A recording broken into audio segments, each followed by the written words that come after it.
আপনি সুনামগঞ্জের শাল্লা বলেন, আপনি ব্রাহ্মণবাড়িয়ার নাসিরনগর দেখেন, কুমিল্লার কোরবানপুর দেখেন, বাংলাদেশের হিন্দু সম্প্রদায়ের মানুষজনের উপর হওয়া সাম্প্রদায়িক আক্রমণগুলোকে সবসময় একটা গোষ্ঠী নানানভাবে হিন্দুদের উপরে দোষ চাপাই দেওয়ার চেষ্টা করতো এবং তারা বলতো বাংলাদেশে নাকি কখনোই কোনো সাম্প্রদায়িক আক্রমণ হয় না বা এই ধরনের ঘটনাই ঘটে নাই।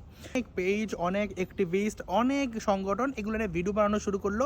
আমরা নিউজ লিঙ্ক, আমরা রেফারেন্স, কিভাবে ধর্মের কারণে হিন্দু সম্প্রদায়ের মানুষজন আক্রমণের শিকার হলে এগুলো তুলে ধরছি। এখন সেই সুশীল গোষ্ঠীর মেন একটু চেঞ্জ হয়েছে এবং তারা এখন বলতেছে হ্যাঁ, বাংলাদেশ হিন্দু সম্প্রদায়ের মানুষজন আক্রমণের শিকার হয়, কিন্তু এটা ধর্মীয় কারণে না, এটা হলো রাজনৈতিক কারণে। সাম্প্রদায়িকতার বশবর্তী হয়ে কি বাংলাদেশের হিন্দু সম্প্রদায়ের মানুষজন আক্রমণের শিকার হয় না?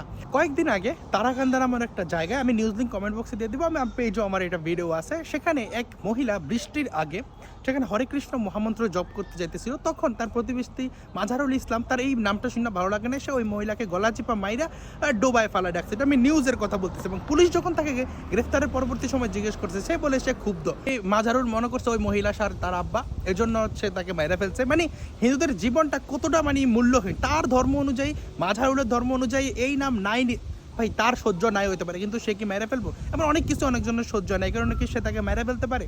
দেখেন, 5 আগস্ট পরবর্তী সময় বাংলাদেশের মেইন স্ট্রিম মিডিয়া বলছে হাজার সাম্প্রদায়িক আক্রমণ হয়েছে, বললেন যে ঘরবাড়িতে রাজনৈতিক আক্রমণ হয়েছে, কিন্তু এগুলো তো কোশ্চেন থাকে।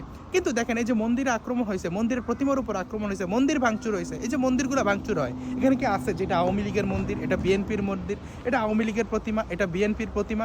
এমন তো নাই। তাহলে কেন মন্দিরের উপর আক্রমণ করা হয়েছে? বাংলাদেশের ইসলাম ধর্মাবলম্বী অনেক মানুষজন তার নিজ ধর্ম নিয়ে অনেক সময় সমালোচনা করে, এগুলো নিয়ে অনেক সময় মব হয়, তাকে পুলিশে দেওয়া হয়। কিন্তু দেখেন, একটা হিন্দু ছেলে যদি সেক্ষেত্রে ধর্ম অবমাননা তার নামে অভিযোগ করা হয়, দেখেন আমি যদি মনে করি যে সে হিন্দু ছেলেটা দোষী, তার বিরুদ্ধে রাষ্ট্র ব্যবস্থা নিবে, প্রশাসন ব্যবস্থা নিবে। কিন্তু ক্ষেত্রে দেখা যায় ওই হিন্দু ছেলেটার সাথে এলাকার কোনো মুসলিম ছেলের নানান কারণে ক্ল্যাশ আছে, কোনো সম্পর্কের সমস্যা আছে, সে কি করলো, ফেসবুকে ফেক আইডি খুলে একটা পোস্ট দিল এবং একজন ধর্মপ্রাণ মানুষের প্ররোচনায়, কারণ একজন লাফাঙ্গাকে দেখে কিন্তু হাজার হাজার মানুষ তার ধর্ম রক্ষা করতে আসবে না। তো কি করে তারা ধর্ম রক্ষা করতে আসে? আয়সা কি করে সেই হিন্দু ছেলেকে তো পিটায়, কিছু কিছু ক্ষেত্রে মাইরা ফেলে এবং কিছু কিছু ক্ষেত্রে তাকে পুলিশের হাতে দেয়। তার পরবর্তী সময়ে এলাকার গ্রাম কি গ্রাম জ্বালাই দেওয়া হয়।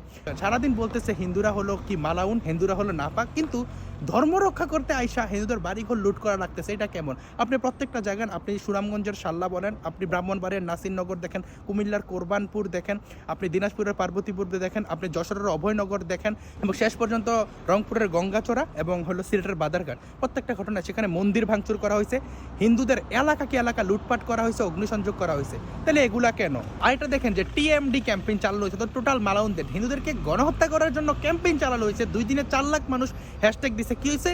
এক হুজুর নিজে অপহরণের নাটক সাজাইয়া এক জায়গায় যাইয়া পায়জামা খুললা শুয়ে আছে।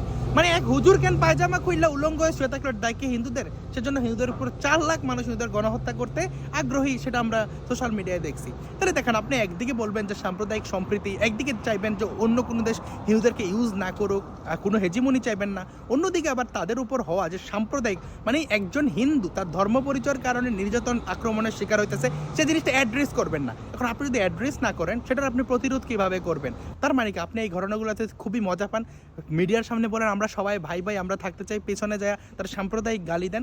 সুতরাং আপনি যদি ওই জিনিসটার বিহিতি চাইতেন, অবশ্যই এই জিনিসটাকে আগে অ্যাড্রেস করতেন, করে এটার জন্য কীভাবে আইন করা যায়, কীভাবে হিন্দু সম্প্রদায়ের মানুষজন তারা যে ঘটনাগুলো তুলে ধরতেছে সেগুলো ফ্যাক্ট চেক করতেন, কইরা রাষ্ট্রীয় পর্যায়ে সামাজিক পর্যায়ে কথা বলতেন।